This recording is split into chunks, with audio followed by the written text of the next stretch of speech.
First and foremost, ang objective yun sa panagtigom karon sa mga cooperators diri sa Cagayan is to show our opposition to the attempt to repeal the tax exemption privileges of the cooperatives under Article 60 and 61 of Republic Act 9520. So this is the very reason that we called on cooperators, we called on, of course, cooperatives to send delegates or members, officers and members to be part of this ceremonial turnover. So we dub it as the ceremonial turnover of the signatures that opposes the proposed repeal of this tax exemption for cooperatives, including the requirement of the TIN or the tax identification number that is being asked by BIR if the cooperative seeks for a certificate of tax exemption. Let us put this way, no? If you look at tax exemption, it's a usual business, mura nag fiscal incentive or business incentive. Sa mauna na ang pagtanaw sa mga senador like si Loren Ligarda, sa Congress si Congressman Kisumbing, to be fair with them, the issue does not only single out the co-ops. There are 26 items in that proposed bill that they proposes that all exemptions, tax exemptions will be taken out, no? For example, businesses at the export processing zones naga-enjoy man mga tax holidays.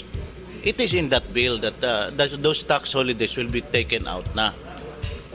Now, kung tanaw nimo, this is in the context of the so-called ASEAN integration, that we are inviting investors, and that if you invite investor, you really have to level the playing field, or else kinsa may Singaporean nga mosulod diri sa tuwa, kung pagsulod niya diri ang iyang competitor na hagang mga pribilehiyo, no?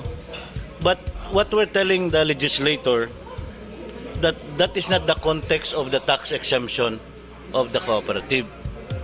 We are given this tax exemption opportunities, or say support, no, so that cooperatives can grow, because it is well known that cooperatives are a group of individual people that are struggling, no, for economic survival, for livelihood. Involved around 30,000 signatures, okay, and then inguna mo initial ni, and even within the Maspec network nag-discuss na we will not stop collecting signatures, because one way or another, and based on our experience, when we collect signatures, we also educate our members. Mga siguro by the end of the year 100,000 signatures na makolect, no? Kasi at the same time nga, what we learn from this experience is that when we ask members to sign, we have to explain, educate him on the issue. So therefore, the members becomes more vigilant on protecting their rights as a member of the cooperative. So we have committed, Maspec is committed, Coop not Coop Party List is committed, that we continue this effort even after elections. This is not just an election issue, but this is an issue that the sector should be serious of, and a matter that the sector should show, no, its force, its number. That's why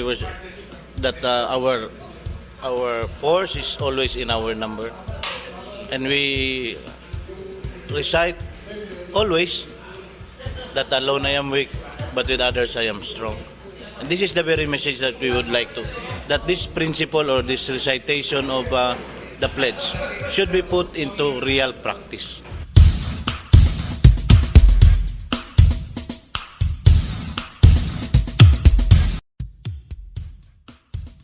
Well, natulungan na tayo niyan kasi ako bilang Vice Chairman ng Philippine Cooperative Center at bilang CEO ng Philippine Federation of Electric Co-op, kasama ako na nagpunta sa Kongreso at saka sa Senado.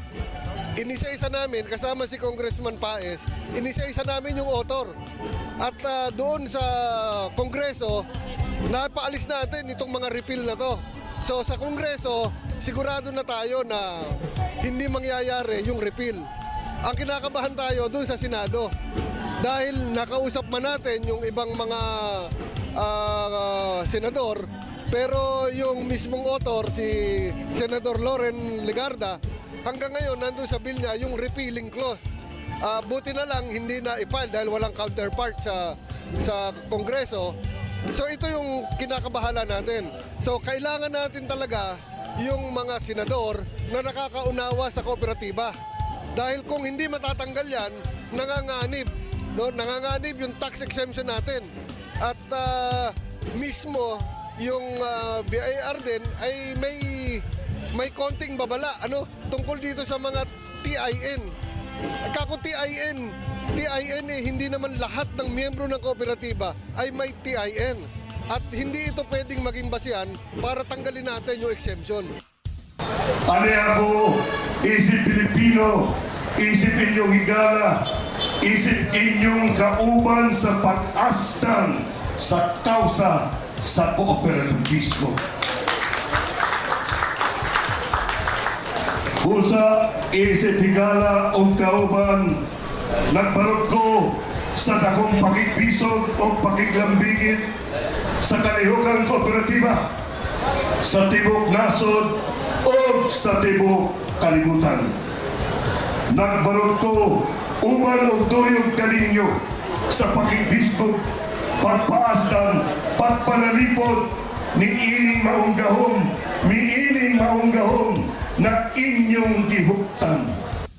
Kung lahat tayo kumuha ng trabaho, then ang savings ng SSS lalaki, dadaghan, pagdating na oras, we don't even have to say anything. Madaming savings, daghan rin ang benepisyo. Totoo hindi? Tuwan man?